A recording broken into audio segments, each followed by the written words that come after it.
Game on, everybody! Battlefield of Eternity, 30k against SoundLess. We got an interesting one today. The Master Slash continues with another Heroes of the Storm series.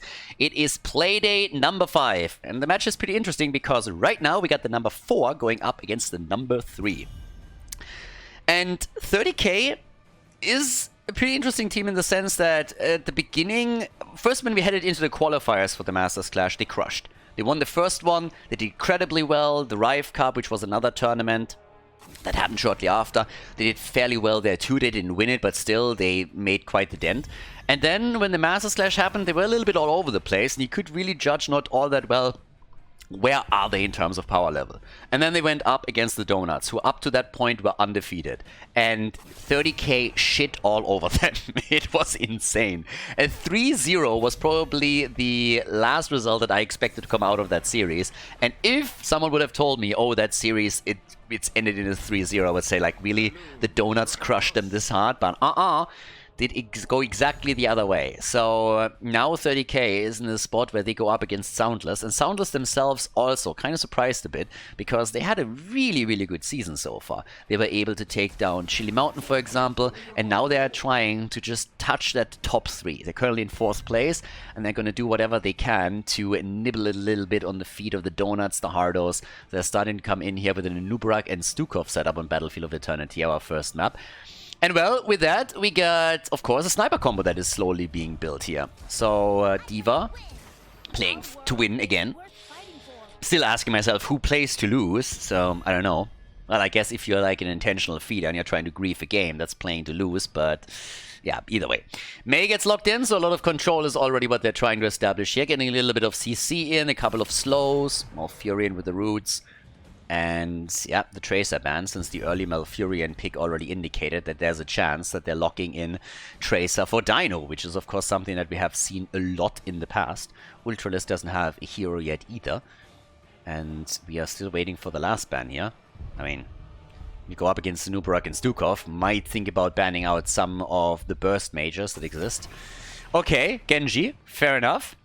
Probably going to try and go for the birdie here maybe. Genji is pretty good against Falstad. Battlefield of Eternity is normally not the Falstad map, but since the last patch, of course, kicked in, Falstad's position has shifted a little bit. And he's definitely a much more attractive pick now on a map like this one, too. And here comes Li Ming and Rek'Sai. Like clockwork. I mean, this is as much of an Anubrak Stukov combo as you could probably demand. The Rek'Sai pick together with it, the burst damage dealer with Li Ming, also the poke against the Immortal, of course. So there is a lot that's coming together for them now. But we have the next 2 in here. So, what can we do? Dino and Ultralisk. Cassia and Tychus. So, Dino goes for his oldie but goldie. Going for Cassia here. It's about damn time, yeah. Tychus is a good old Odin. But the last pick, Farlander. What are we getting? 4 Team SoundLess. Can they do it today? Can they take a couple of maps off 30k? That's the big question. It should be fun. I mean, 30k is the favorite right now. But SoundLess, they've been a little bit sneaky. They showed quite a bit of disrespect to the top 4, and they established themselves as a top 4 team, at least for the time being. Sylvanas comes in for Farlander, and that sets us up for game number 1, Battlefield of Eternity. Game number 1, 30k against SoundLess. Okay, guys, let's go. Let's see what the team in red can pull off. They're coming in as a bit of an underdog, but as I said, this is still 3rd place against 4th place. So they definitely got some potential here. And as I keep talking about, it's always a question of whether or not you're coming in to take a couple of maps or what else you're going to do. We have the immediate pause again, which already indicates to me that Ultralisk is disconnecting again. That guy is just having so much trouble with this internet. Is kind of crazy. I'm of course in a lot of the internal channels of the Heroes of the Storm players, and he was so desperate. It was actually Mopsio that tried to help him out a lot because he experienced similar issues in the past in several countries that he lived in, apparently. So he's giving him a lot of advice on what to do, how to talk to the provider, what kind of information to supply them with. And yeah, some of the others also chipped in and told him that it might even beneficial for him to just play on 4G for a tournament like this. But it's always kind of funny. The poor guy is struggling so much trying to get like a decent connection and figure out where exactly the problem is. But it seems to be a bit of a provider issue. And interestingly enough, he doesn't have the same issue when he plays on the North American server. So it's solely a European problem for him. But since Masquerade is pausing the game, it's more or less guaranteed that Ultralisk is the one that is having some trouble. But either way, pause or no pause, we can at least go over the lineup. So Dino is currently playing as Cassia again, once more, of course, with the Thunderstroke as the level 1. So we're going into the stacking once again. We got X-Ray on Malfurion for now, and Ultralisk is playing Tychus Masquerade on Mei and Dequaza on Diva. So far, not with the talent here yet either. This is going to be an important series for SoundLess and also for 30k. For 30k, it's important because they need to really secure those points to attack the top 2 a little bit. They did already a huge step into that direction when they were able to take down the Donuts, but in terms of map wins, they are still trailing behind, so a 3-0 victory would go a long way for them. It's not going to be easy against Team SoundLess on the other hand, since these guys have now shown multiple times that they're not only an aggressive team, but they're also getting much better at controlling the game on the macro level and then playing it down safely. Hydra on Rexa, he's going to take to the top lane. We got Neno P on Liming, Sir Ice Cream on Anubarak, Shamzik on Stukov, and Farlander is playing Sylvanas. Yeah, and they are starting to move to the top to try and get a tower snipe. That's why everybody for the blue team is currently in the middle of the map, so they can react quickly to wherever the attack is hitting. And yep, there it is. Half the HP of the tower is gone. That's more or less what you want to accomplish here. Some teams that are a bit less experienced, they're always trying to get too greedy and they're moving in to drop the entire tower, which sometimes even works. But normally they're then forced into a team fight, which quite often they then lose, and that's a bit of a problem too. So for now, again, over here we're still waiting for the Diva talent to kick in. Outside of that, we have on level 1 the Ether Walk now. And it is time to get a bit of party in over here, because all the way up at the top, Diva against Rexa is set up. And down at the bottom of the map, this is where our 4 versus 4 is playing out. And now that the 1 minute mark has passed, we have the immediate attack over one of the camps. Yeah, by the way, this one seems to also be a little bit of a bug that happens with the UI every now and then, apparently introduced by Blizzard a bit more heavily during the last patch, which I was even unaware of. So, seems to be existing on all the UIs, which is a bit unfortunate, but normally it kicks in after a bit of time, and then we have the talents displayed for her correctly.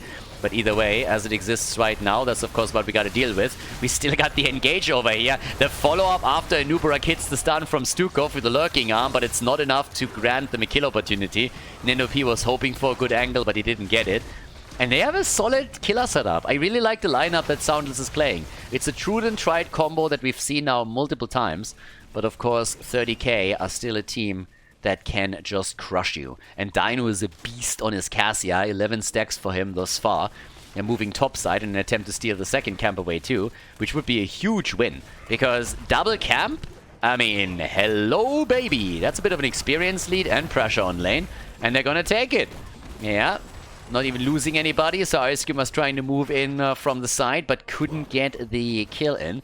Now we also have our level 4 talents connecting, and that gives us the bigger they are for Tychus. He's going to try and chunk that front line down a bit. Liming currently very much so alone at the bottom of the map. Bed of Barbs also for more control for Nubarak. And he's already starting to secure his team, the angle on the camp, and is trying to sniff out the bit of foggy thingy. The brush over here. Yeah, words sometimes. Yeah, can be difficult. But again, they're taking it easy. Both of the teams not really rushing anything. And I kind of like it, because there's a lot of the line on this series. Now, we are on Playday number 5. There's, of course, a lot more matches that will be played out before we're heading into the playoffs. In total, there's 14 Playdays. But it is still kind of cool to see that already this early we're having a bit of a... Yeah, a bit of a battle over the standings here, that every single map is starting to become really important. The mech is down and Dequaza. Oh, Misha. Yeah, maybe. Yeah, the stun, Sir Ice Cream comes in with a kill. And that's a follow-up on Tychus too. So we have 2 heroes that fall early on. And Team SoundLess, everybody, is able to get the double kill. they are starting to take a lead here. And I am already a bit impressed. Now, 30k is always a question of which 30k shows up, but right now, hello team, they're struggling a bit. That's the third kill, and that's a nice follow-up on the initial double that they got, which will secure them the objective. They are not going to get 100% on the shield, but they are definitely getting more than enough to push through the lane and take the first fort down with a bit of pressure. Especially since they're running a Sylvanas, which is going to enhance the power of this push even further. So this is starting to get a bit dangerous here for 30k. I think the boys need a cup of coffee or two. Haven't really woken up just yet. Get that caffeine flowing, baby. Yeah, caffeine, energy drink, whatever floats your boat, something to wake them up, because they are apparently still a bit in sleeper mode. Now they get the level 7 just in time for the defense, so good for them. But here comes Sylvanas, and she's immediately applying her trade so that she can disrupt the defense. We have now even, well, Li Ming taken down, so that's a good step. Getting the kill here was heavily important. Nice job by Ultralisk on Tychus, and that is going to save them the fort. So, nicely done, because the problem was Rexa who rotated in. If they didn't lose Li Ming here, Rexa would have made this a 5 versus 4 since D.Va stayed at the top, and that could have very well led to not only the fort being destroyed, but maybe even another hero being taken down. So, yeah, well done so far. Now, again, camp control, 30k did better. They controlled the bottom camp and the one at the top, and now they're doing the same thing once again. Or at least they're trying to. They already got one. Could look at the top one too. Push through the bot lane, has also destroyed the wall. So it's not like 30k doesn't make any moves here, but they definitely suffered on the Immortal fight, and that's a bit worrisome.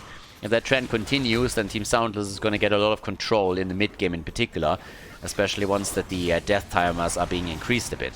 So right now, they're playing this out quite nicely. I like it. Grenade focus on Tychus with his level 1 and his level 7. Of course, Calamity for Li Ming is now going to give her a lot of potential pressure. And as long as Sylvanas is still at that bot lane, you won't be able to rotate towards the top without getting punished down here.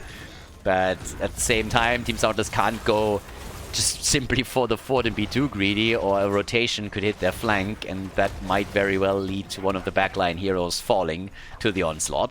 So at least Cassia rotated top, and that allowed the second camp to be taken by 30k, which is exactly the reason why you're seeing elite in experience now for them. And it's reflected if you're looking at the experience claim. If you just take a look at the mercenary experience, they're nearly doubling what Team SoundLess got. So those camps that they locked in, especially these Khazra camps, helped a ton. Minion experience is another thing where they're currently in the lead, so they did a better job soaking the lanes, and all of that translates into an early level 10. Now the window isn't really all that big, but they can still set up some damage down here at the bottom of the map, and they also get a nice move onto the Immortal before Team SoundLess has their own heroic ability. And that's a huge setback, because this is a halftime show that you get for free. There's a bit of poking happening for NOP to try and chunk them down slightly, but still, there's finally the level 10, but as you can see, the Immortal is nearly at 50%. So great lead for 30k into objective number 2. Both of the teams are now falling back to take their Shaman camp and set that on lane for more pressure against the structures. But yep, that's straight where we're headed in. Already a little bit of a move here onto the left side. Now it's time to really show what they've got with heroic abilities. That fight has of course been shaken up a little bit.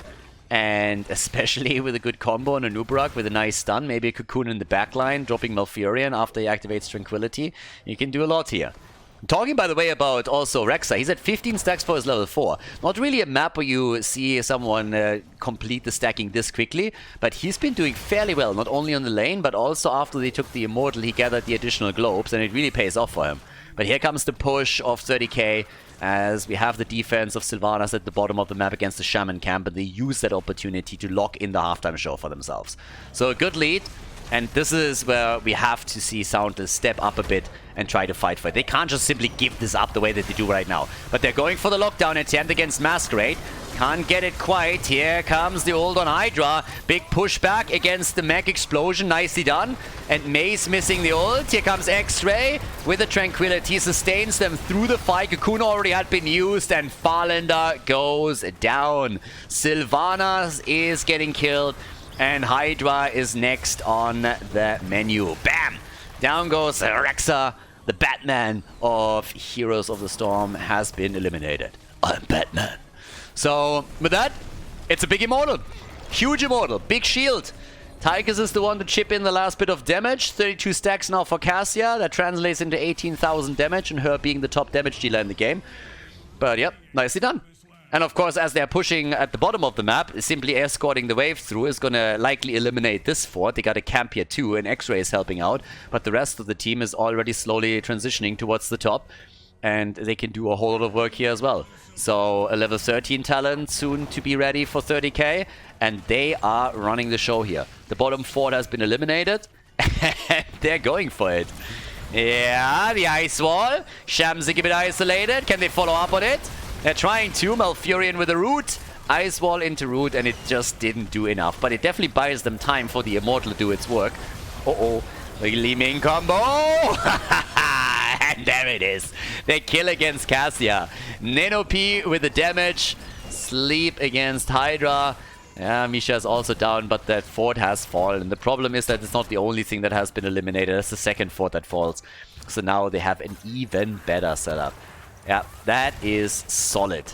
Very solid. Farlander, he needs to get out of this one. Yeah, actually does a lot of damage here to Tychus. Nearly chunks him down completely. And off we go. Sir Ice Cream.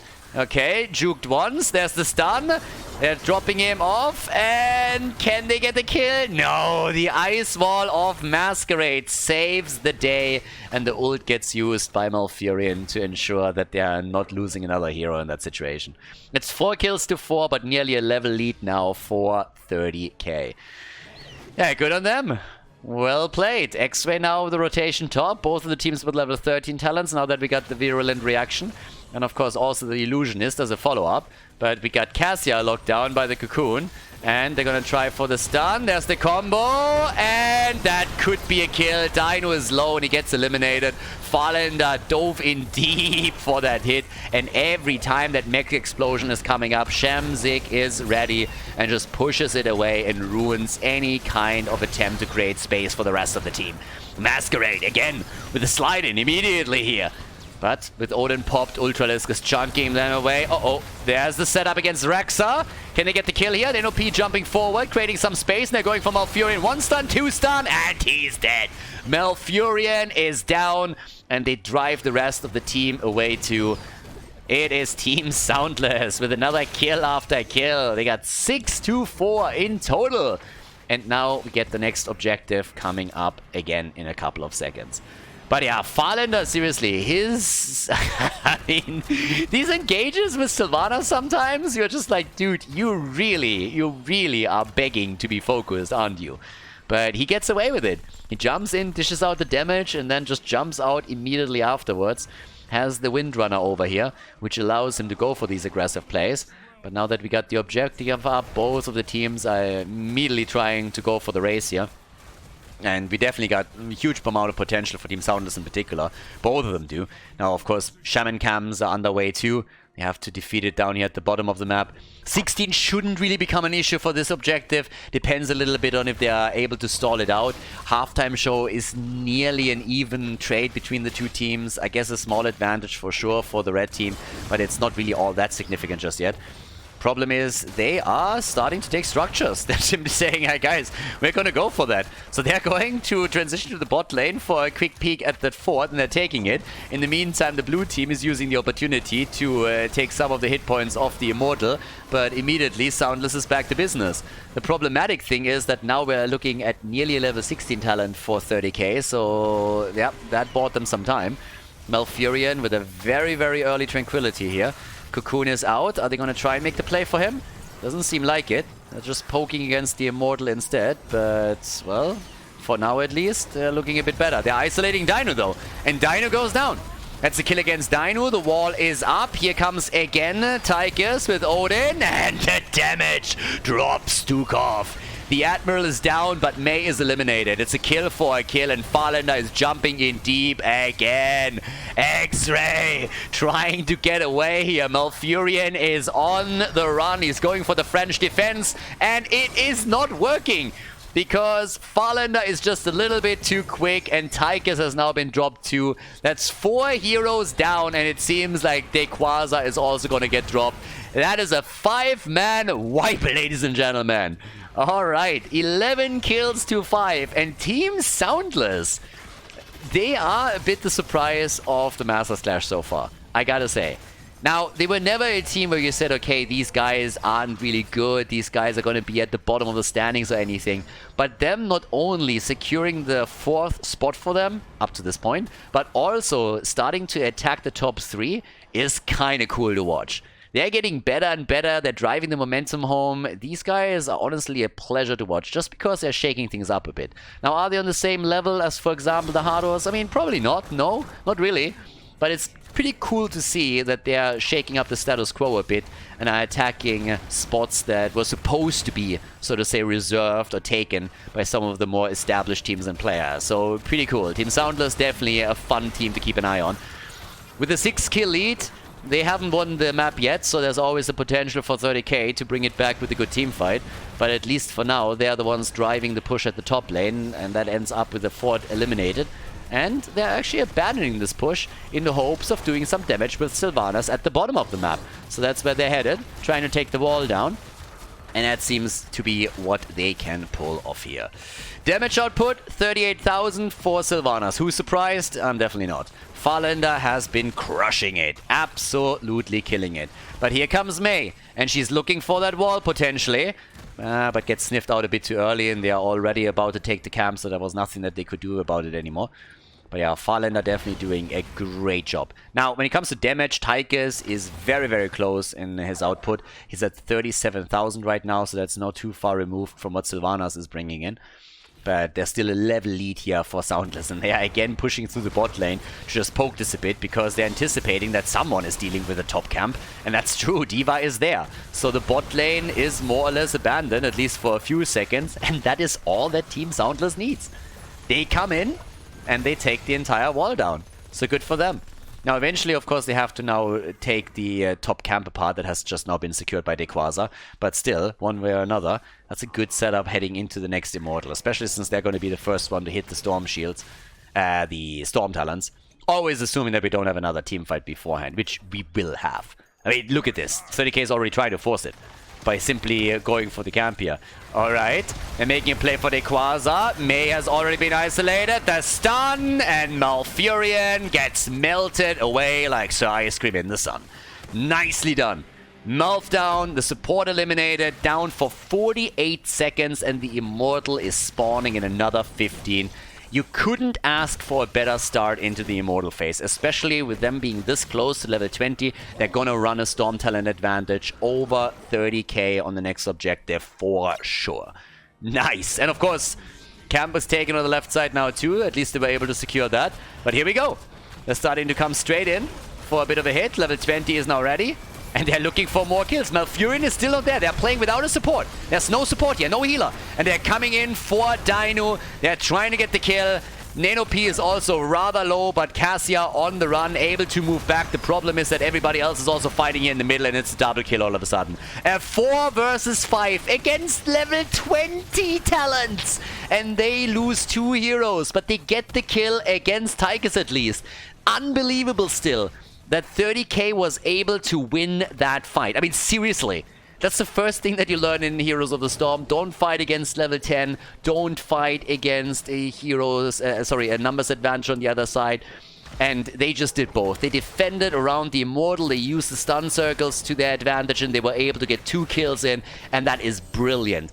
Great control here from 30k. They were a bit desperate. They knew that they could not afford to lose the Immortal that easily. So they fought for every single inch of the map at this point, and they got a double kill secure. They lost 1 hero in exchange, but now they are the ones trying to push. Well done by them. And honestly, Team SoundLess was a little bit flabbergasted in that moment, because they were more so trying to isolate someone on the other side, and then they were the ones that the fight turned against. Probably didn't really expect that here. But here we go. Nearly level 20. Halftime show has been decided in favor of 30k, but it's a 5 versus 5 now on the map, and they're already backing off a little bit here. So 30k is using all the experience to just play this slow. Don't rush anything. They don't need to. try to take another wave down, all the way up at the top, get level 20, fight around it, but also defend the Immortal, defend Diva. The Quasar gets murdered, absolutely murdered. A little bit of a bouncy ball jumping up here between NOP and Farlander. They're gonna go for the objective and they're gonna lock that one in. Level 20 is ready on both sides, but with Diva getting crushed like this, no chance for them. Here we go. That's the moment. 15 kills to 7. 52,000 damage for Li Ming now, and they're prepping the top lane. They want to go for the keep here. It would be a miracle if 30k could keep the keep. But can they hold on to the core? That is the bigger question, because that is definitely what Team SoundLess has in mind now. They want to force that fight before Diva is back up on the map. Try to get a good one with the Cocoon. The keep will be dropped, but can they go for core here? That's what they're going to try. Can they take it? They're starting to come in, dropping the keep quickly, taking that one out, and shields are still left on the Immortal. That bad boy is doing some work, but so is Ultralisk with his Odin. Here comes the Immortal, starting to chunk the shield down slowly but steadily. The defense is on.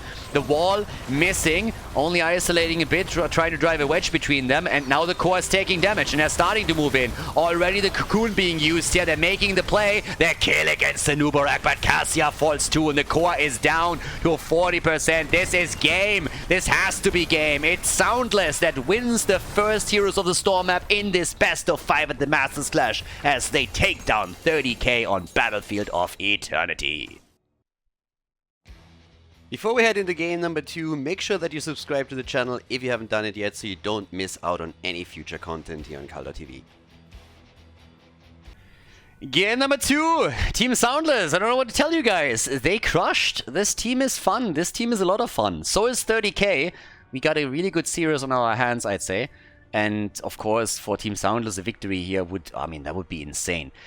I keep on talking about map wins. Map wins are the most important things here, especially in the Masters Clash. A map win is a point pretty much. So I really want to see what they can do at this point. Every single map that you can take off one of the top 3 teams is worth so much. And that first win is already such a big step for Team SoundLess. Now, of course, if they can decide the series in their favor, even more so. But they are starting to shake up the top a little bit.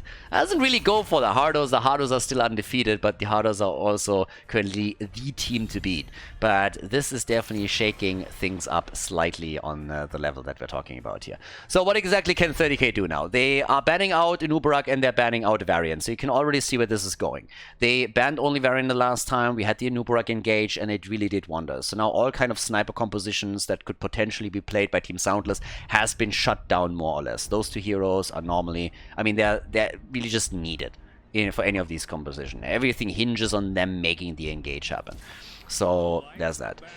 Uther is a first pick for X-Ray, so we're going to get him maybe as a normal support or as the main tank. They played it in both versions in the past, whereas SoundLess is going straight up for Tychus and Hogger. Now why Tychus is early is simply because we're playing on Infernal Shrines. You want to have Odin available so that you can make the play for the shrine itself, so there's that. And yeah, that's always a huge advantage. I mean, back in the day, what, for example, the North American players liked to do, they used Alexstrasza and they used Tychus because they played Dragon Queen and Odin during the shrines and were trying to secure the objective through that, which oftentimes worked really, really well there. But off we go. We got Cassia again for Dino, so that didn't change. And on top of that, we got Ultralisk Stukov, so that already answers our question what exactly Uther is going to be played in. It's going to be swapped over. X-Ray very likely going to play Stukov. Uther going to be played as a main tank. We got Malthael as a quick ban with this particular setup. A lot of stain on the double support, so Malthael could be quite the pest here. And with the last ban coming in, now that they already eliminated the engaged tanks, what else are they gonna get rid of? That's the bigger question right now. Do they just take one of the supports out that could still be played over here? Or do they instead eliminate a hero that Sir Ice Cream might pick up for the team? Those are pretty much the 2 options that we're talking about. And it's Anna. They're taking one of the supports down, so Shamzik is not gonna get any kind of insane banana plays in. But with the double pick now, Let's find out what... Oh, Hydra, of course. This is the cool thing about Team SoundLess too. I mean, these guys played the Vikings already multiple times. Now, are they going to do that in Infernal Shrines? Not really. That's not going to happen here. But for the upcoming games, this is definitely still an option. So there are so many things that when you're drafting against them, you still have to keep in the back of your head. And if you now play two maps that are a little bit more normal in terms of composition, that might slip your mind at some point. And all of a sudden, you play Cursed Hollow, you play House of Doom, you play some other map against them where they just come in, bam, pick the Vikings, and now you're playing a macro game against them. So yeah, SoundLess, they have a lot up their sleeves. Deckard Cain and Rexa get both picked now. Deckard Cain, of course, really good if you're trying to make sure that you're controlling the space over the shrine. And we got Leo plus Masquerade in. Oh, shall suffer. Ice Giant, really good one, by the way. Either with a money pick or with a blue carpet. Nice synergy. Ice Giant goes with everything, honestly. With everything and anything. He's a little bit like the Guile theme.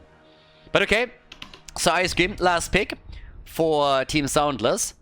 And what are they going to go for? Are we going to get a Jojo for the AoE? Is it going to be a more aggressive tank? Oh, what are they playing here? Game number 2, SoundLess in the lead against 30k, and we're heading into the second game of our best of 5 Heroes of the Storm series here at the Masters Clash. Playday number 5, everyone. On the left side, we got X-Ray for 30k on Stukov, Tequaza on Leoric, Ultralisk on Maiev, Dainu on Cassia, Masquerade on Uther. On the right side of the map, Team SoundLess with Hydra on Rexa. We got Ice Cream on Blaze. Blaze was the last pick actually indeed, so they had apparently the problem that one of the accounts didn't have Blaze. So since it was the last pick, they had to switch the account real quickly for it. There was no problem. They announced it in the chat and the admin was absolutely d'accord with it, as was 30k, so no problem. Shamzik on Deckard Cain, Ninopi on Tychus, and Farlander on Hogger. Yeah, with everybody just simply having this many accounts right now, and some of them you will have a certain hero and some of them you won't. And we even had a situation where one of the players just bought another hero on the account that he's playing over here. And of course, since the swap round is coming in, sometimes you will have to just pick a hero that you normally don't even play. Hogger, by the way, is poking out quite easily. That got for a second a bit dicey, since Ultralisk technically could have moved in and connected the tether. And that might have become a problem here. And, well, while the early game is at least raging on, I still want to talk about something real quickly that is sometimes asked not only on Twitch, but also on YouTube. And by the way, if you guys are watching this one on YouTube, make sure that you hit that sub button. There's way too many of you guys out there that haven't subbed to the YouTube channel, and I know you're watching regularly. So the least you can do is hit that button right there. Talking about hitting things, Fallen is getting hit hard. That was an insane tether from Ultralisk, but it didn't lead to a kill. So, got scary, but they managed. But as I was about to say, one of the things that pops up as a question every now and then is what is actually going on, you know, with like 30k, Chili Mountain, and all of these teams that are also represented in the CCL. Why are the player lineups different? Why are some people playing on the European server here, but then on an A there? And the easiest way to think about this, honestly, is if you think about the like teams like 30k and Chili Mountain not as set teams, but as organizations. And those organizations, they have a team in like in contests on the North American server like the CCL, and they have a team on the European server. And those teams can be totally different. That's pretty much what it is. So if you just think about those as separated teams, that's the best way how you can look at those things. So someone that plays for one team on one region and one tournament on NA doesn't mean that it's the same team on the European server. It's very, very different, especially since, of course, there's only a couple of European players that are willing to play with that huge ping disadvantage on the North American server in events like the CCL, whereas pretty much all of them are still playing on the home server, of course, where they have just much better ping conditions and can play their entire hero lineup. I mean, Dainu is a perfect example. He's someone that will lock in a Tracer and a Zeratul whenever his team needs it. Sometimes those heroes will even be target banned against him, but you haven't seen him play either one of those once even in the CCL matches that he played, simply because he can't play them over there. The ping disadvantage is way too big. Similar plays with Ultralisk and his Maiev. Absolutely something that teams are afraid of whenever he plays it here on the European side. On NA, not really all that much. So that's probably the way to think about it the best. So hope I explained it properly, but yeah, the question is popping up every now and then. So I guess it made sense here. Anyways, one that makes one of the things that's popping up too is quite a bit of damage around the first objective now. So far we haven't seen a single kill, and the teams are focused on the camps, which by the way was a huge win for 30k because of that earlier quad tether from Ultralist. They got some damage and some control in that allowed them to take the 3 camps at the bottom of the map. But over here the first kill could be against Maiev, and yep, there it is. Maiev is down. That's first blood for SoundLess. And maybe even a lead into that second game again. Oh, nice jet propulsion. And the lockdown from Deckard Cain. Stukov is down, but the counter kills are hitting Blaze and also Rexa. Now, Uther has fallen too, so all of a sudden we're looking at a 3 versus 3. And this is getting spicy. I mean, honestly, game number 1 was already a delight, and game number 2 is continuing where the first one left off. So now everybody's just brawling it out in the middle again, and Shamsik is in trouble. And the old man goes down. But so does Leo. All right, Leo also biting us. 37 to 38. They're so close, but it is Team SoundLess that locks in Punisher number 1. Now, Dino wants the kill, and he gets it against Nanopi. But he himself is also finding himself in some trouble. Dequaza is respawning, zones them out, and forgotten by everyone, the Punisher is already in the middle, starting to take that gate down. Now, the jump gets eventually procced, but it's still going to result in some of those towers also being eliminated. In total, we're looking at 5 kills to 4 in favor of Team SoundLess. And boy, do we have a start into all of this. I mean, damn. 35 stacks for Cassia already. We're looking at a solid setup now also around the entire fight here, and particularly with the camps that are now being attacked too. But yeah, it is party time over here. Not bad, my friend. Yeah, in the meantime, as you can see, there's already the next potential setup as everybody is trying to make the play here down at the bottom with another quick one. And we're having Blaze eliminated. That's 5 to 5 now. Well played. Nicely done. And it is party time, everybody. The 2 teams, they're just brawling this out completely with a lot of aggression here right from the get-go. Tons of fun. Level 7 talents and soon level 10 even for 30k, who are taking a lead in experience. And even going now for the growing infestation. So we're already at 10 kills. 2 kills per minute pretty much. There's the level 10. That gives us the Divine Shield. And already attempt, nice one by the way, to go for the Valkyrie and even Stukov with the setup. But there's no level 10 for Team SoundLess yet. They're still nibbling around the edges, hoping to get some damage in, maybe even a kill. Farlander's far out here. Rexa still rotating against Leoric between mid and top lane, but everybody else is hoping for the experience to finally drop their rogue abilities into their hands and maybe go for a counterplay, especially with jet propulsions like this one. The follow-up was there, but it did not connect, and now we got the shockwave in. We got the resident sleeper set up for Deckard Cain as the old man is telling stories again. And yep, here we go. All of a sudden, play straight up into the middle, and yep. It's party time. Another fight, of course. I mean, they pretty much never stopped. Right after the first objective, they just kept on brawling the entire time. Shamsik is already getting ready to tell some tales over here and bore everyone to death. Old man stories all day, every day. Yeah, and the new habits for Blaze are nearly completed too, so he's getting a bit closer to getting the unstoppable frames, which would be kind of nice for him as well. But yep, it is time to party. With the camps now taken, and the shaman camps in particular being focused, the objective hasn't quite been announced yet. Well, that's going to be a matter of time. And then we're going to focus on the bot lane a little bit, where the red team already lost the fountain. Kind of important, since this is where the objective is going to spawn. And even more brawling in the middle of the map. They're going for it right away. Already the old man telling stories of the war again. They get the kill against Rexa. Deckard Cain is coming in. Back in my time, phones had a cable. But yeah, he goes down too. Nobody wants to listen to that shit, so he gets dropped very, very quickly. And that's a double kill now for 30k. So, solidly done. That, of course, means they get a lead. They also were a little bit, I don't want to say greedy, but played it a bit risky, taking the camp. Nothing is more funny than if you're taking a camp, you want to take it a bit later, and don't cap it immediately, and then someone just walks in and steals it away. But anyways, there's a level 13 talent, and that, of course, gives them a lead as we're going into more drain builds with the Unyielding Despair. Virulent reaction also taken. 5 versus 5 again. And they're starting to move over towards the shrine where Masquerade is already trying to take the position here. Yep, in comes the hit. Trying to make the play. Quick move for Dequaza, but he's able to walk out easily thus far. The double support setup with the Uther as the main tank is so far working with all the sustain, but they're losing Ultralisk. Ultralisk is down, and that's a huge blow, especially since Odin now got popped from Nano P2, so he's controlling the space on the shrine and just dishes the damage out. Another play, the old man. Another story, another setup, and another kill. Uther is down. Eliminated right away. Tychus also dropped, I mean, back and forth.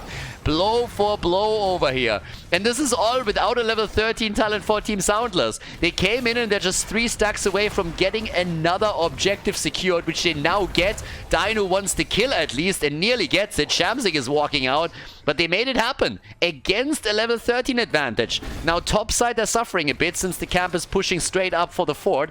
But I gotta say, they are able to win a fight despite the fact that they didn't have the level 13 talent. So, well done. That was a really, really good setup. Now, 8 kills to 7. And of course, the defense down here at the bottom is so far solid. But, whew. What a game. 9 minutes in, and we got 15 kills. Oh yeah, baby. 63 stacks also for Cassia. Our girl is doing work. And I'm talking about Dino, not Cassia here.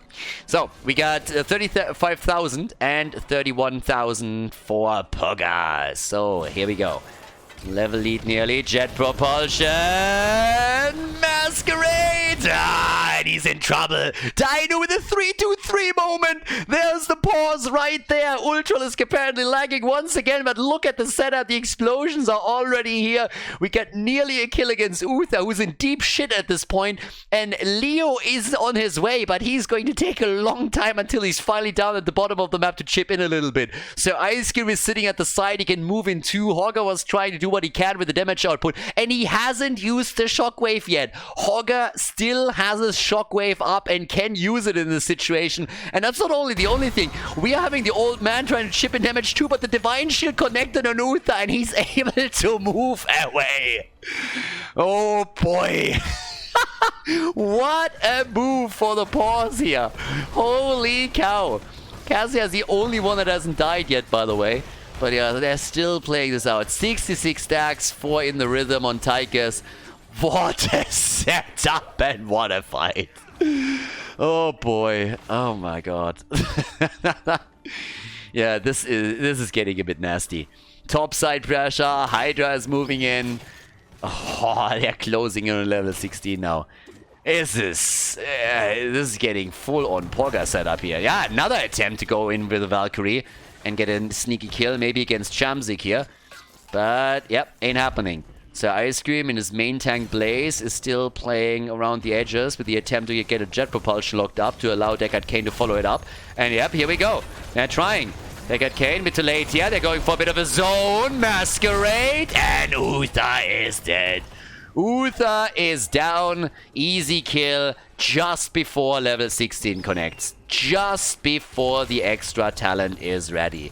Team SoundLess, they're doing what they do best. They are aggressive. Yeah, the SoundLess ones, the silent ones, they are the worst.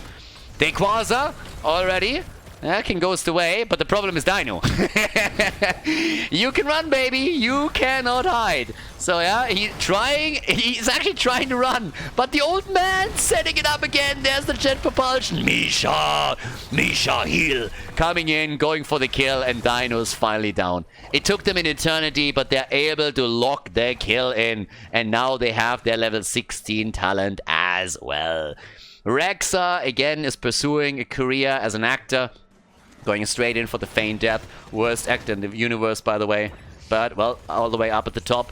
Now that we're having the next objective spawning, of course, there's a chance for 30k to maybe force the fight before Hogger and Rexa are here. And they're already trying to go for an NOP. There's the tether, but it's bunker time, baby. And Farlander is here. Farlander is here, and he still has the shockwave. And off we go. Shockwave is in. They're trying for the kill. Ultralisk is low, but he might make it out. The stun. Oh, it hits X-Ray. And Stukov gets away. Close call, baby. The shrine is active. The shrine is active. And by now we got 80 stacks for Cassia. And of course also a ton for Tychus. There's a massive minigun duration right now. And they are abandoning the position.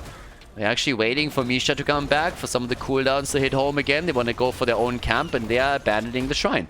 They're giving a lead over to the opponent's team, always with the hopes, of course, to come in and force the battle again. 41,000 for Tychus, and it is time to party. Here comes Odin, and they want to go for the kill potentially. Already a bit of damage against Leo. Is starting to go down. They're controlling the space, but it's 29 stacks for 30k. 29 is too much to catch up on. If they can get a kill, then, well, maybe it's also going to help for defense, but they are not going to sneak it. That's just not happening. No. 38. And that's always one of the moments when you question the choice to go into Odin that early, because if you would have just saved it, you could have maybe used it for the defense. Not really a thing just now. 50 stacks for the Journeyman cooking. Top lane is getting attacked. Bit of experience gathered here in the middle as Hydra is slowly moving away from this one. And yeah, the fort is of course going to be attacked. The rest of the team, or at least a few of the players, have to go to the top to defend against the Punisher. That is now going straight up for the keep, has already been baited over the walls. So there's that. And here we go. Masquerade still chunking it out. There's the stun. Dino. And he makes it out. There's no Divine Shield that has to be used here. They got the cooldown. But still. And Tychus, he's the only one defending at the top. And he's doing a decent job with it. Keep hasn't really taken a whole lot of damage. So, yep, this one falls. Meantime, the middle is still attacked. Rexa has taken to the bot lane to defend it against the minions that were pushing in. And they're again slightly behind in experience, which is also kind of important here. But again, another play for the camp. And this is an insane series already. I mean, they are fighting tooth and nail over here. This is only game number 2. And 30k is realizing that this is not a walk in the park. Maybe they expected this series to be a little bit easier, but right now they are not only behind, but in game number 2, they are fighting tooth and nail to hold on to that advantage that they were able to establish. So here comes another jet propulsion, this time missing, but a bit of body blocking is still there. Yeah, Ultralisk with another tether attempt. Ice Cream looking for another connect. Good move by Dino. Quick kill. Beautiful Valkyrie. Beautiful Valkyrie, and they can even go for the old geezer. Yeah, the Boomer is in trouble, but he's still able to walk away. Okay, same time now. Here comes Rexa from the top. Yeah, but X-Ray is just slapping everybody away. Easy slaps for him, but of course it's still a 5 versus 4 that they're fighting. And you look at experience and you see the real problem that is soon going to be there for Team SoundLess, and that's the level 20. But yeah, let's check that kill out. That was a really nice Valkyrie that we had. So he just homed in on Tychus, and look at that, beautiful. So he isolated them completely, and there was a quick kill against Tychus that allowed them to take this lead. That not only resulted in the fort at the bottom being destroyed, but also the one here in the middle. And with every single fort taken out and the level 20, we're now getting the Burning Despair on 20 for even more damage. Bulwark is in, sorry, the Redemption is in, not Bulwark. And they're trying to make another play with another setup here from Rexa, and he's down. Rexa a bit too far out, he goes down. Dequaza setting the kill up for the team. 11-9. All of a sudden, they're starting to gain more and more momentum here. And it is looking solid for them. But maybe a counter kill? No, the Divine Shield is ready. Divine Shield is ready, but Uther is also getting attacked. Masquerade. Low. Oh, and he dies. But of course, Redemption is in play. Redemption is in play. Farlander trying to juke an Entomb that doesn't come because it's still on cooldown. But boy, look at the stacks for Dino. 113. 113 stacks, 16 minutes into the game. Cassia is at 72,000 damage. Top damage dealer in the game here. Yeah, 150,000 siege damage for Leo, by the way. And here's the level 20 finally also for Team SoundLess. That gives us the usual suspects. The big red button is kicking in. Fortified bunker is of course also ready. The old man, even more of a sleeper setup. No control for Hawker. And it's party time. This could be the last one, the last objective we fought over. Then again, we're only 17 minutes in. Dino is up at top and is playing a bit of PvE. Down here, big red button already gets committed to. So now they're starting to make their play. And Cassia is going to join the fun in just another second. Coming in from the top side, trying to go for this one. 11-10 kills right now. still making the plays here. They are ahead thanks to Nanopi's Odin that got popped early. Yeah, Ultralisk coming in. Here's the cage. Feign death right away, but it's Odin and Talkes that are in trouble, and that's the kill. The old man also rather low, but in comes Fallen in an attempt to at least take their Quasar down. That didn't work out. Ultralisk at the top is getting attacked too. They're getting closer and closer to lock in another Punisher on the other hand. 38 already, another 2 are missing, and then they're going to lock the objective in, and it's going to be easily possible for them, but they're losing Deckard Cain. They get the Mortar Punisher, but they're losing heroes all over the map. Blaze is down 2 after Deckard already died, and Hogger is pogging out. Topside Keep is in trouble. Farlander is as well. He's trying to get some damage here down at the bottom of the map, but the Divine Shield on Leo prevents it, and in comes the connect. But the top keep is likely gonna fall. Only Rexa is still up. He's the only survivor over here. The keep is down. They're making the play for keep after keep, and for the core, they're already transitioning towards the top to take the core down. 30k on their way to a potential victory as they drop Misha, and they're going for it. 130 stacks for fucking Dino. He is crushing it. Absolutely crushing it here. And that, ladies and gentlemen, with 88,000 damage on Cassia, is game number 2 as 30k takes the victory on Infernal Shrines and shows Team SoundLess how it's done on map number 2. Nicely played as we're heading into game number 3.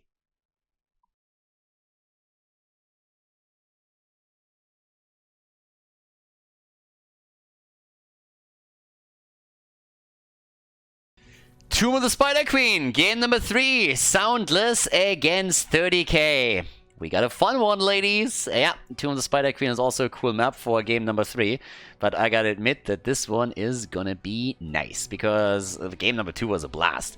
I mean, the entire time, just back and forth with one hit after another. Insane amount of kills and crazy fights too.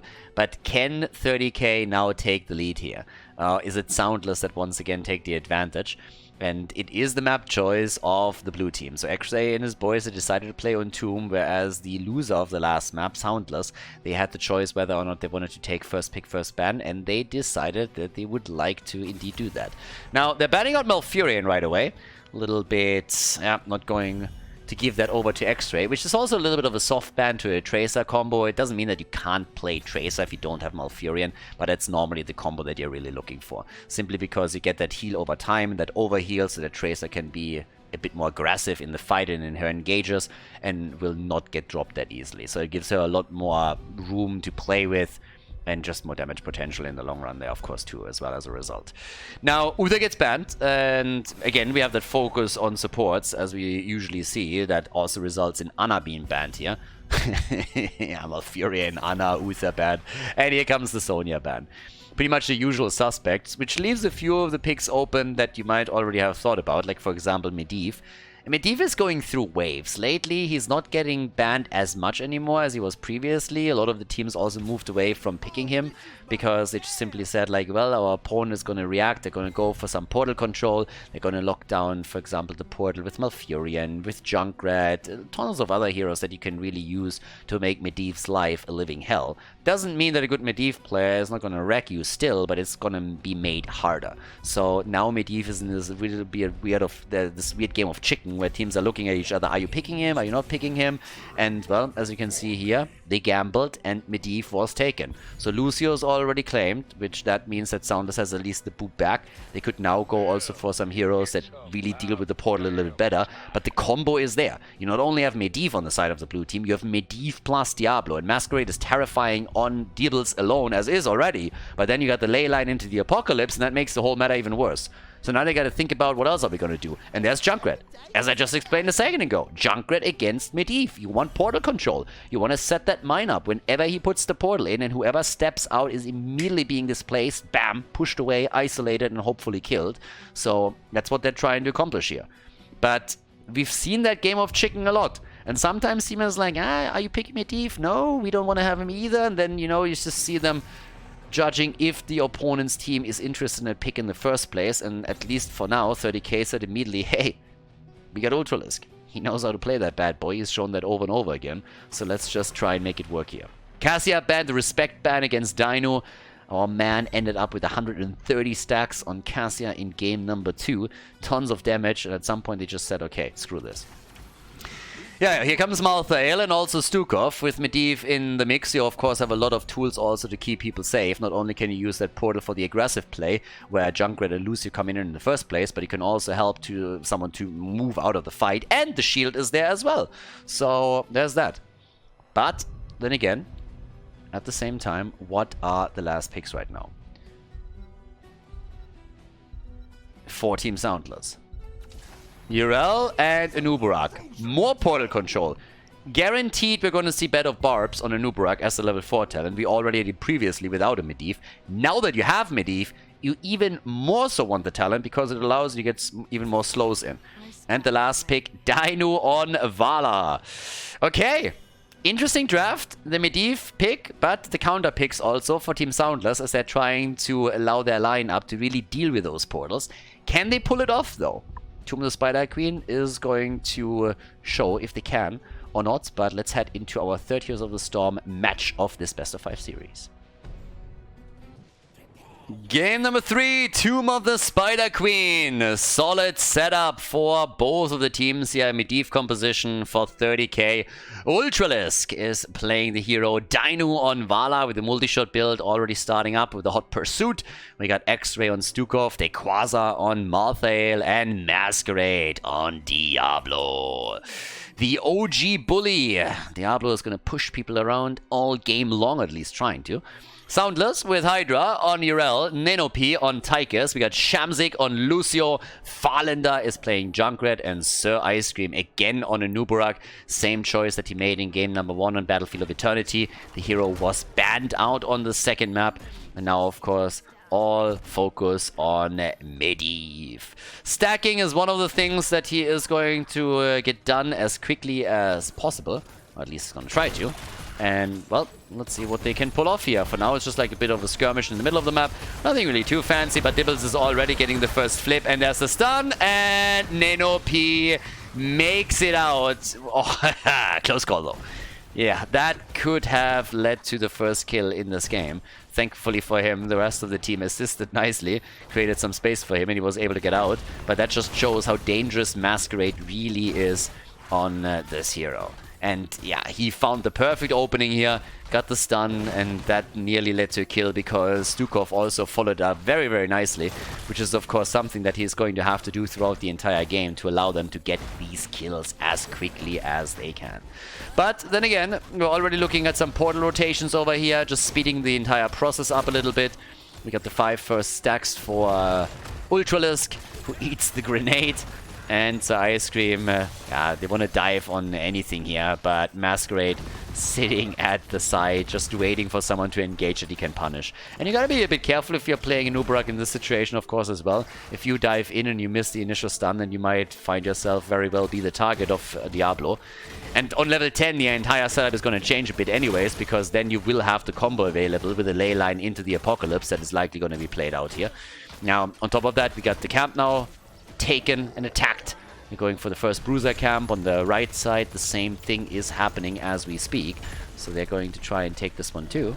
And up at the top, yeah, Farlander is poking the damage in. Oh! Careful, slowed, and goodbye. Nice! That was a really, really nice kill here. Yeah, they worked really together in tandem. I mean, again, it was the first blood of the game, so let's take another quick look at it. But yeah, look at Farlander trying to get out here, and then he just gets caught by the slow on the lurking arm. And all of a sudden, Diablo is able to not only reach him, but flip him back into the team and secure the kill together with the rest of them. That gives a slight lead in experience over to 30k, and they're also doing a fantastic job in the mid lane, taking the red camp apart and now pushing the wall. And that push could hurt. That push could hurt a lot. I mean, damn, son. Yeah, that could drop 1 or 2 of the towers here. They're even making a play for Anubarak, but can they drop him? No, so Ice Cream is able to move out.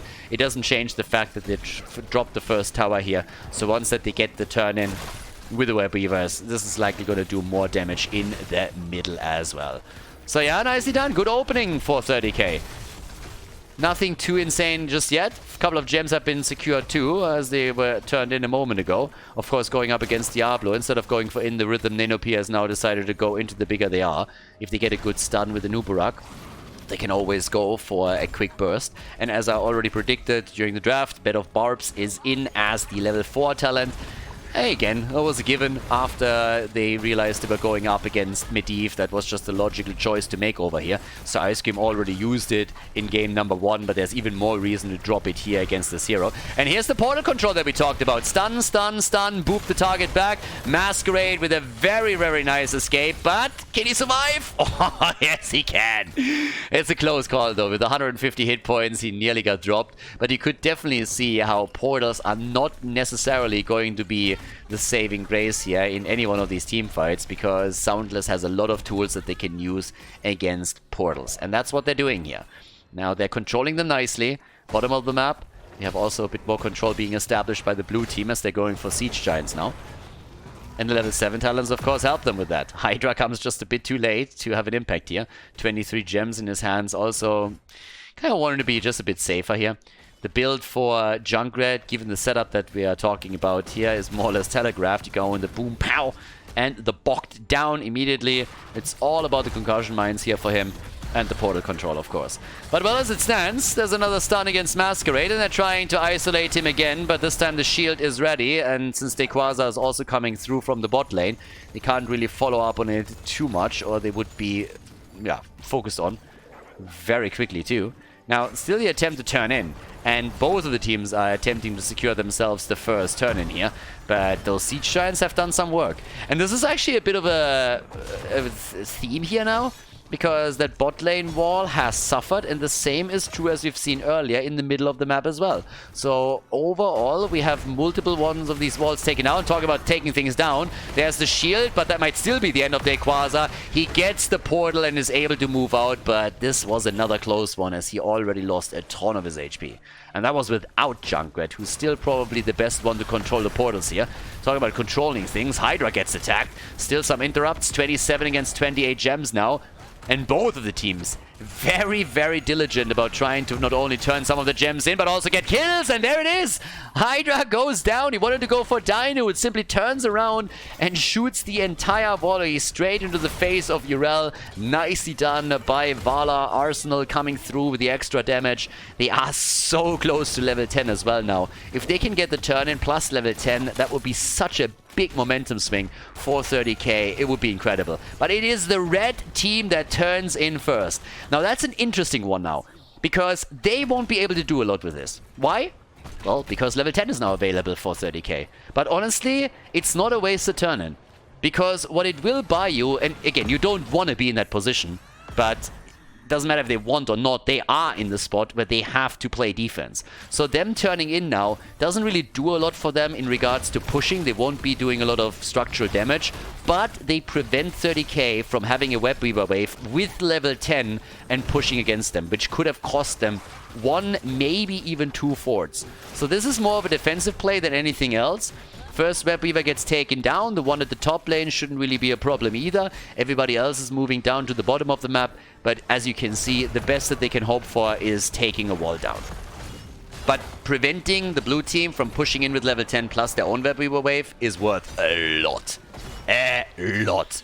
So yeah, this was not a bad move by Team SoundLess whatsoever. It was an unfortunate one that they had to make, but it was needed. So right now we got already our high 5 in, and well, what else are we gonna see here? First of all, we got 2 kills to 0. We got the camps, of course, being attacked again. 28 stacks by now for Medivh. Yeah, he's getting there. Still needs to be a bit careful around this. Damage output, now that we have the 2 to 0 kills, 15,000, 19,000 for the 2 main damage dealers, Tigers and Vala. And both camps have been taken once again. And Masquerade, he might be the one that is eating a ton of the damage and gets attacked here, but at the same time, he is also always interrupt any kind of combo that SoundLess is attempting to set up. It's really down to Tigers and him getting the first, the bigger they are duration through, and then follow up from Junkrat and the rest of the team. That's up to now. Second turn, it would of course be the dream now, and they're trying to go for it.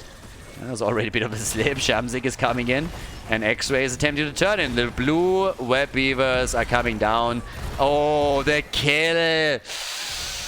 Oh, that hurts a bit. Yeah, nice kill with perfect timing. Just as the objective comes down. The first one for 30k, the second one in the game. And now they are starting to make push straight through the middle happen. Now Lucio is going to be back soon, but that kill was of course at the perfect moment in time, because at least for a couple of seconds they're going to push in a 5 versus 3 situation. There's the combo, but there's no kill. It was a nice idea though to go for Sir Ice Cream, especially since Lucio was still not back, but they couldn't get the kill. They get the level 13 talent on the other hand, and that's not only a 1 level lead, but also a talent advantage that they can utilize to drop one of these forts. And they're trying already. Cocoon is out as they are starting to go straight in for the next kill. Extra low, but it is Medivh that dies. No! Medivh down and losing all his stacks. Not like this. He was so close once again. The fort at the bottom still falls, but at least the kill is worth quite a bit, because Medivh now is going to be very short of the damage output that he could technically have throughout the game. Yeah, they go for Dino as well. If they can drop him, that would be the dream. With 38 gems, he is the one who holds most of them. But it's the Ice Cream that gets dropped, and that's the second stack on the last rights as well. Yeah, this is looking good, G. Now, they are looking for boss. And, well, in the meantime, let's take a quick look also at that kill again. Check Medivh out. So Medivh over here, he gets attacked, they're dropping him. First comes the Cocoon, and then they're going straight for him. He had 35 stacks, by the way. 35 stacks as he dies. He was 5 away from completing the quest and easily gets dropped here. And of course, all of this happened with a level 13 lead for 30k, as we've now seen multiple times. SoundLess is not afraid to fight against the talent advantage, but sometimes it just backfires. And they have to go again for the defensive turn-in. Since the boss is taken at the top, they gotta go for their turn-in just as the boss is coming in, so that they can easily defend. But it again means that they won't be able to get a lot of damage done themselves. And that is becoming a problem. That's the second turn-in that is very, very defensive. They're going to be able to set at least a bit of damage up. Web Weavers are still slightly pushing the top. Boss is not going to go to do much damage over here. Fight at the bottom of the map is the more important thing, as the two teams are clashing once again. With 10-second cooler. Ley line, a poke, and there's the boom. But already, Tychus coming in with his play. Where's the last rights when you need it? They get the kill without it. They get the kill without the last rights. He has 3 stacks already, and the red team is falling back. 5 kills to 1 for 30k. Looking good. Looking good. With all the portal control in the hands of Team SoundLess, they definitely make it difficult for Ultralisk to get a lot of portal value, but it's still too much. The blue team is still playing this too well. They get their kills, and they have Masquerade just bullying everybody up at the front. Then again, over here, yeah, one is about to go down. Last rights, and bam, Urel is dead, and stack number 3 has been acquired for Malthael. That's a 15-second cooldown reduction for him already, and our bad boy is doing work. They also got a shit ton of gems. Yeah, 105 gems. That's a double turn-in. That's a double turn-in, given that they already delivered 16. So they can turn in twice in a row now. And that is a bit tragic, considering that the red team is the one that's already behind in structures. So game number 1 was a solid victory for Team SoundLess. They did fantastic there. And I gotta say that also game number 2 was quite close, but it seems that 30k is starting to build momentum. No Manticore, by the way. Seething Hatred with a multi-shot build. So going all out on carpeting the entire area with the damage through the multi-shot. No Manticore in this one. Alright, definitely a variation that we don't see all that often on this level of play. But they can definitely get damage connected here. I mean, Vala is already sitting at 29,000. That's still on the same amount that we're seeing from Junkrat. But let's see how that's going to play out. Apocalypse again, and well, they get one hit in against Hydra, but everybody moves away. Yeah, the Wombo sometimes hits, but the follow-up is not really impactful enough for them to get a kill or even multiple. So, gotta be careful here. That's 2 cooldowns that they just used without any real value. But here comes Odin again as they're defending the middle. Yeah, but the wall is gonna fall. Wall is gonna fall. Malthael, 31,000, 32,000, off we go. As the play being made right here. 6 kills to 1, and 30k is pushing for keeps as we speak. Nearly level 16 now. for the team in red, but at this point they're fighting without the talent, so now the keep is going to fall at the bottom of the map. They got to defend this one as well. It's finally even playing field, but they are losing too much. Too much too soon. Even the rotation down to the bottom. Junkrat jumped out immediately upon realizing what was going on. He could have been caught too. And yeah, it is rough now. Definitely a little bit tricky. So Masquerade already on the move back. Diablo, of course, at this point has his level 16, which is going to allow him pretty much to one-shot someone nearly. Domination, insane talent. And they still got the gems. I told you earlier, yeah, they have a double turn in. And they're going for it. That next Trap Weaver wave, and uh-oh, if this fight turns against SoundLess, they are in trouble. In real trouble. Cocoon is getting used. Leyline into the Apoc! But no kill. No kill, and Dibbles has to get out of here. And he does. Moves away with the help of the rest of the team, but the Web Weavers are already on the move, and they're still trying to get the kill. They're going for X-Ray this time. Urel is jumping into Hobbity Hop as a Space Goat. Makes the move, but gets attacked. Uses the ult. Where's Malthael? Can he drop it? Nah, it's not enough damage. But also Nubarak got pushed back heavily. Saved by the Beatles over here. The problem is that the rest of the map is not going to be saved all that easily, because the top lane and the bot lane are both getting pushed with the keeps taking damage, and in the middle of the map the Web Weaver is pushing for core directly. They made the decision to just now have a play for bottom keep instead of going core directly, which is probably the smarter choice. 19 stacks for Medivh. Yeah, still trying to catch up. He lost 35 earlier and he's not going to get those. But still, as long as they get the keep at the bottom of the map, that pushes already a bit of a success. They're hoping for more kills as well. Another 15 seconds for Malthael to get the last rights back. And they are on level 19.5, so level 20 is going to kick in just a few seconds too. 47,000 damage now for Vala. And Vala is active at the top, trying to take the keep down. And I should scratch the trying, because Dino is dropping this one. All of the keeps are down. Catapults are already attacking the core and dropping the shield slowly. And level 20 is around the corner and would allow 30k to use Storm Talents in this big fight. And Nubarak is dead. Medivh with a kill. And they have level 20. Farflight Quiver is in, and Malthael goes straight up for the Angel of Death. The core is falling 60% and 30k. They are going for 2 map wins in a row as they are dropping SoundLess on Tomb of the Spider Queen to take the lead in this best of 5 Heroes of the Storm series here at the Masters Clash. A nice victory as they lock in the W on Tomb.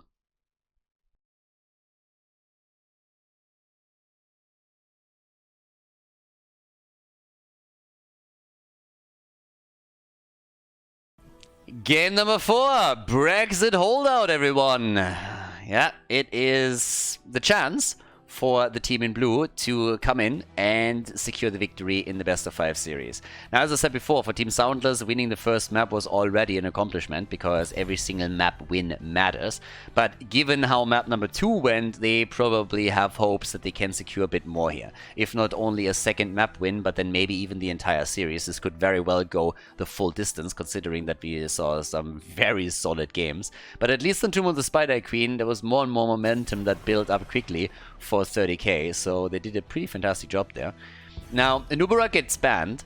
This time it's actually Team SoundLess that bans him out, and we get Uther as well. So, Deathwing. I mean, Brexis is of course always a bit of a different setup, because Nubarak gets banned, you have easy rotations between the lanes. Genji normally gets addressed here on this map, either picked or banned.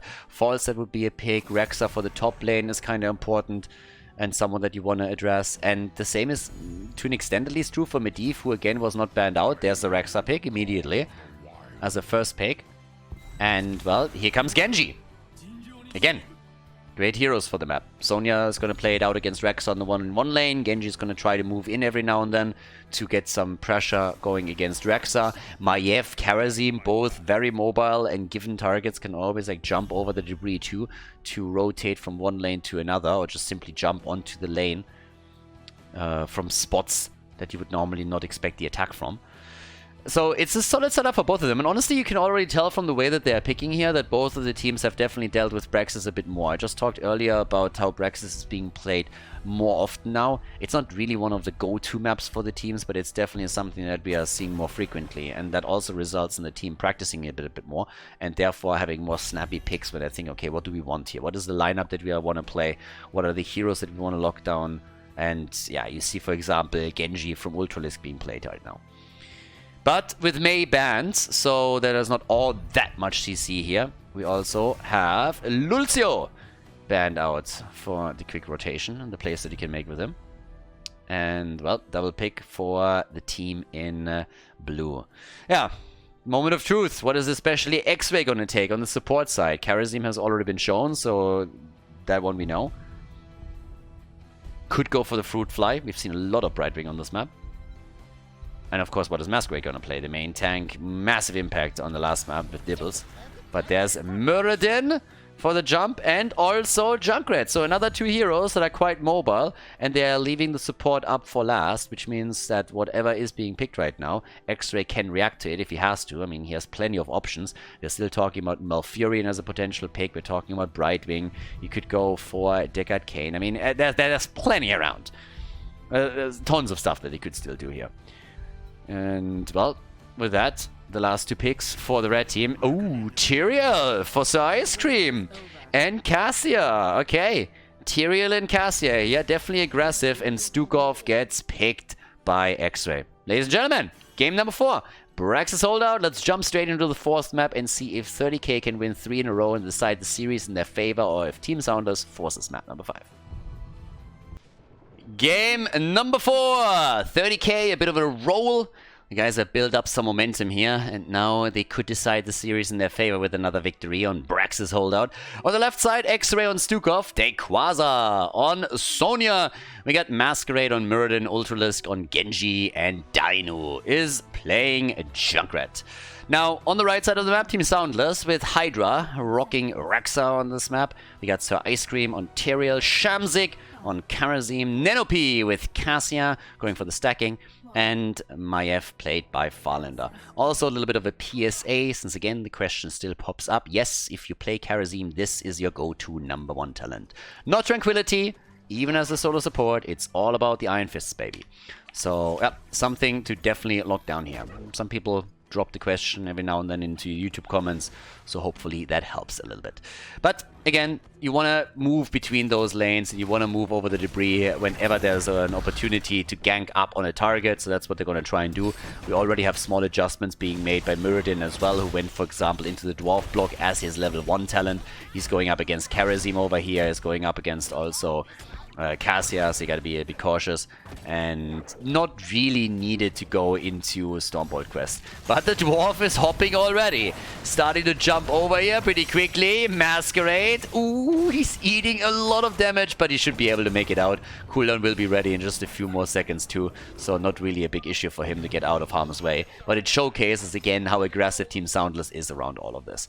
And as the 1 minute mark drops and the camps are spawning on the map, the two teams are not hesitating and not wasting any time before they're making a quick play for those points.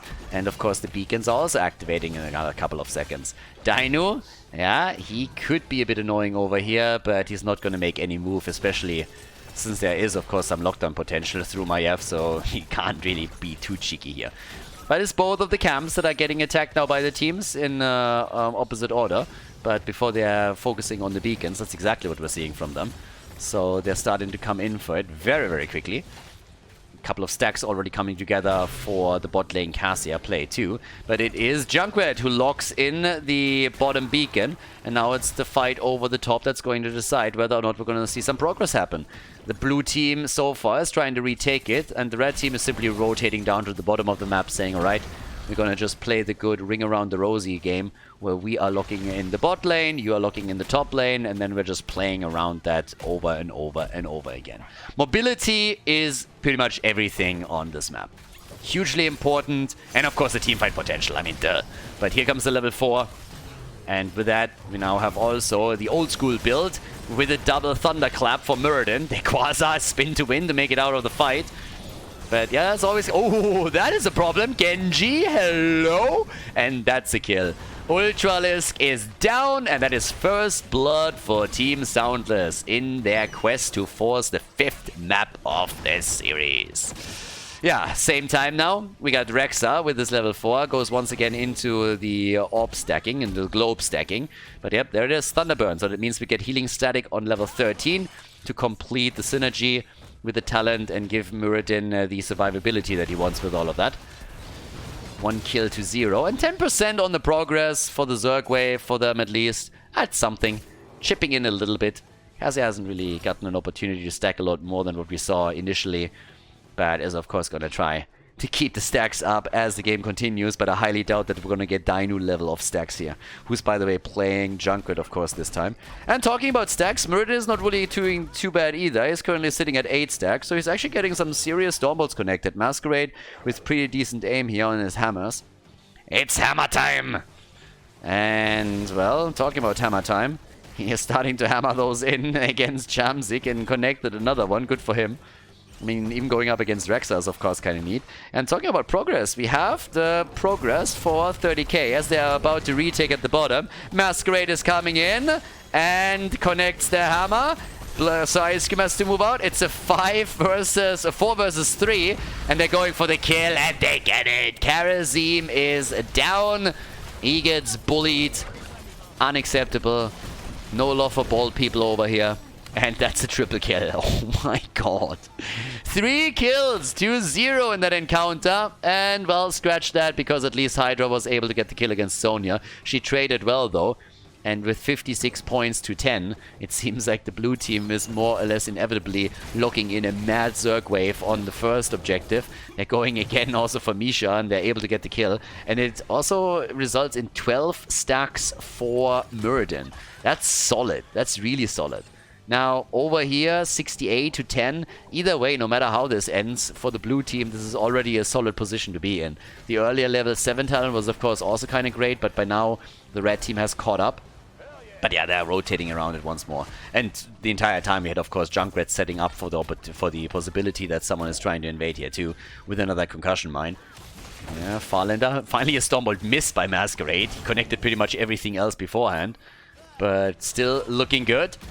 14 stacks for Cassia, but still the bot lane is where the main focus is now, and up at the top, eventually, Rexa is going to take the control, of course. This is a problem for Dequaza as long as he's alone. That's why Ultralisk is helping out here, because right now, Sonya has to deal with Misha on the point, Rexa on the lane, Cam pushing in. There's just too many things to handle at once, and that's the beauty of running Rexa on either Dragonshire or Brexis, because you can simply control the lane and the objective at the same time, thanks to the Misha-Rexa split, and nobody else can do that. So you're gonna win the lane eventually. The problem is only if heroes rotate against you. And that's where you need the mobility that heroes like Tyrael, like Tyrael, Genji, Maiev, and all of those other guys. Like Muradin even, or Junkrat bring when they rotate between lanes here. And Uberak is pretty simple or similar in that situation too. But he has, of course, been banned out earlier. One of the reasons why we don't see him here.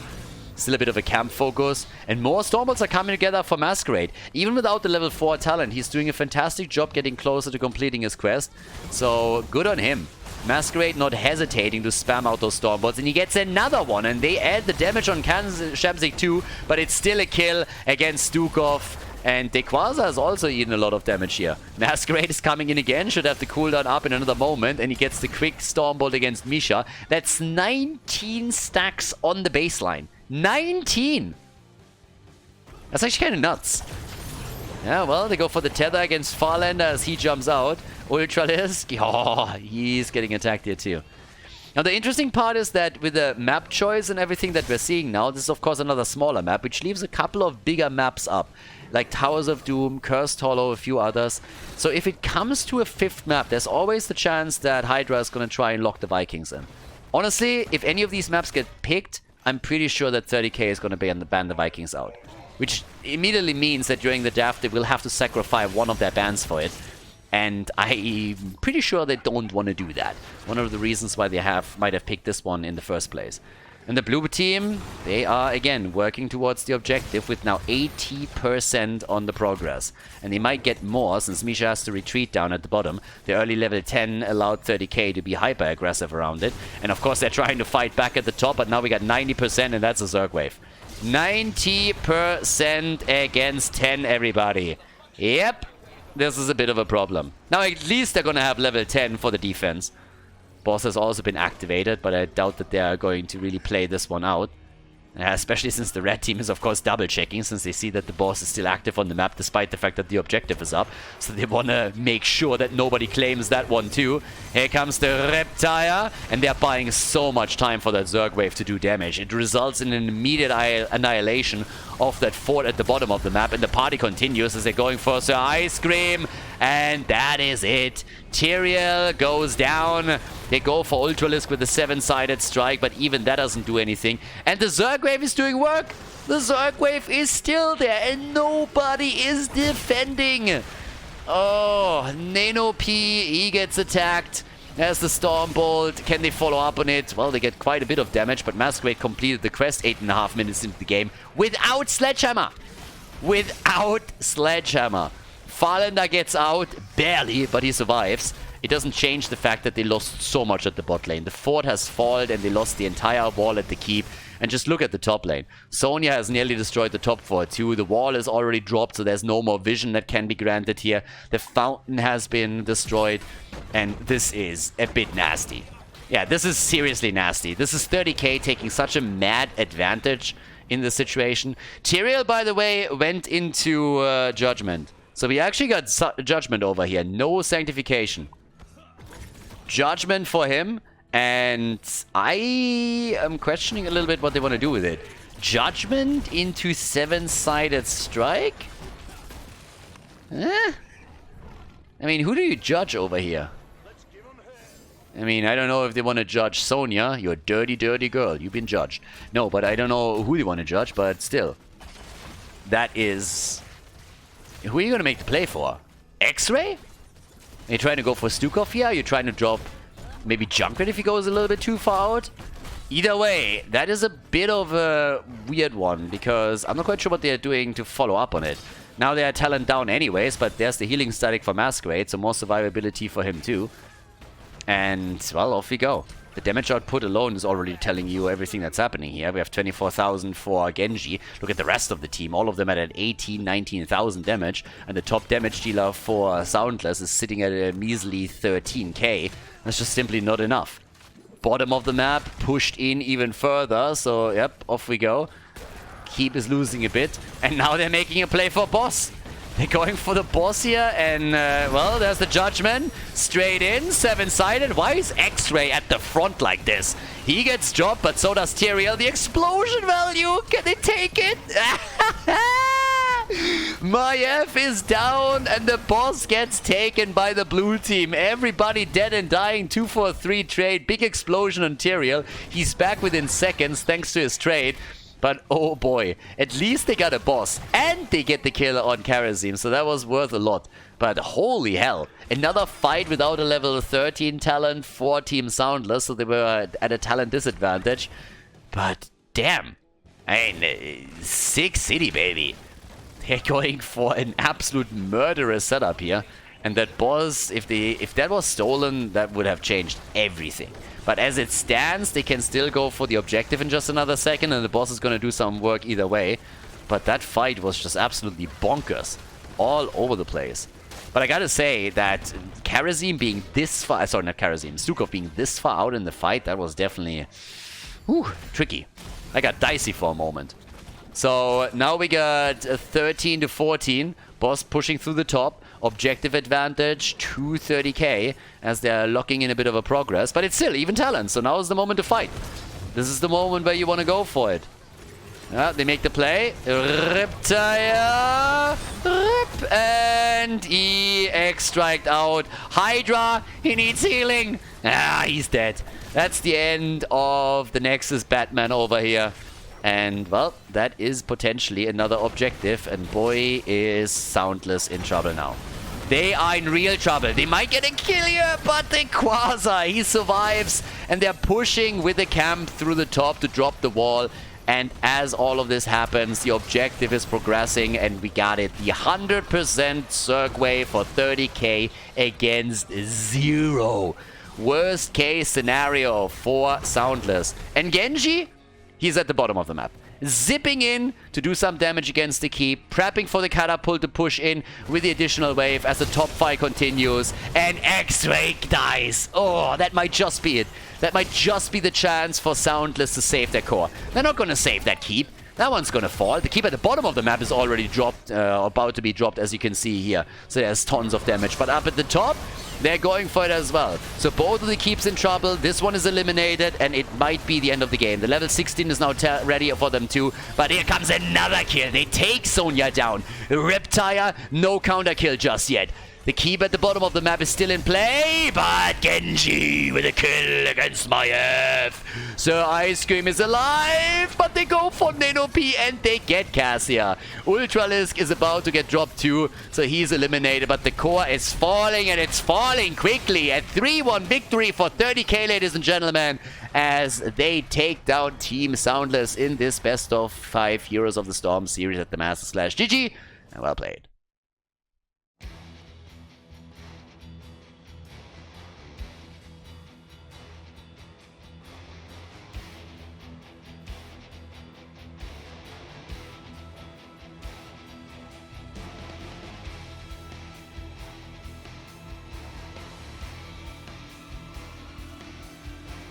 Thank you everybody for watching the video today. I hope that you enjoyed the show and the commentary.